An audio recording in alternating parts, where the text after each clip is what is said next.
Our rivers and streams are an integral part of our home. They supply fresh water, food, irrigation, power, and more. They provide shelter and resources to thousands of species that call the water, beds, and shores home. Water gives life to all of our ecosystems. Protecting water is at the heart of Living Lakes Canada's mission. With the support of Eco-Canada, Living Lakes Canada provides biomonitoring training using standardized protocols to volunteer-led community organizations across the country. The cabin and stream biomonitoring protocols assess water quality. By collecting benthic macroinvertebrates, small aquatic bugs and insects, from rivers and streams, communities can determine the health of the watershed. Many aquatic insects are highly sensitive to environmental factors such as pollution and changes in temperature. We can determine how healthy a river or stream is by the types of insects present. 2022 was a productive year for Living Lakes Canada. We fostered many new partnerships and strengthened existing ones through local and regional biomonitoring training programs across the country. From the start of the Stream Biomonitoring Program in 2019, we identified the Lower Fraser River as one of the priority watersheds. The Lower Fraser supports wild Pacific salmon runs that have been so important to local First Nation populations for generations. Technical staff from Stolo Nation's Research and Resource Management Centre reached out to Living Lakes Canada after a presentation at the BC Assembly of First Nations Water Dialogue Series. They were seeking biomonitoring training for staff who support the activities of the Sahaf Famuk Stewardship Alliance. This training provided Stolo Research Centre and Lower Fraser Fisheries Alliance staff with the tools to independently perform assessments of the health of the Fraser River's tributaries.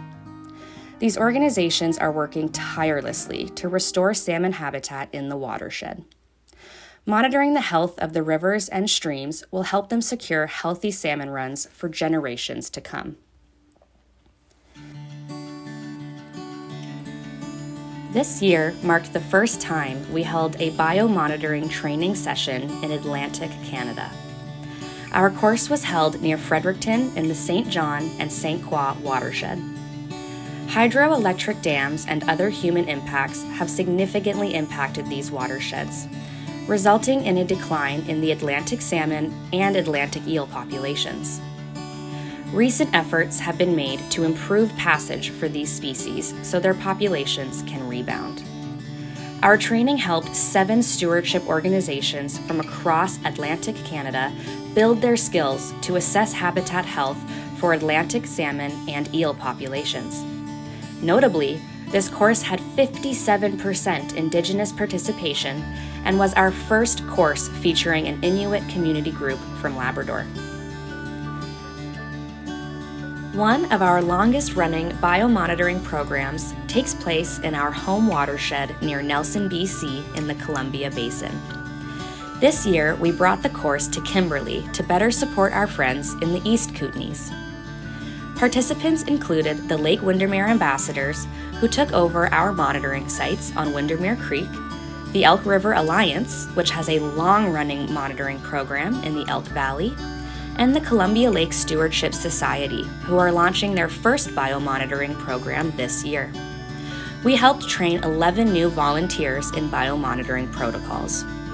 Last but not least, we partnered with Selkirk College's Recreation, Fish, and Wildlife program to demonstrate how biomonitoring can be applied in a wetland habitat. Our demonstration took students out of the classroom and provided them with an experiential learning opportunity. Students were able to collect real samples that were submitted for analysis. Engaging with the next generation of water stewards is vital to our organization and our watersheds, and we were thrilled with the opportunity to demonstrate our methods.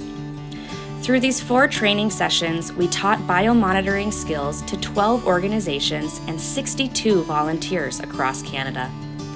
By implementing the protocols they learned in their home watersheds, They are now able to monitor the impacts of climate change in their rivers and streams, enabling better policy decisions and helping protect the health of our watersheds for decades to come.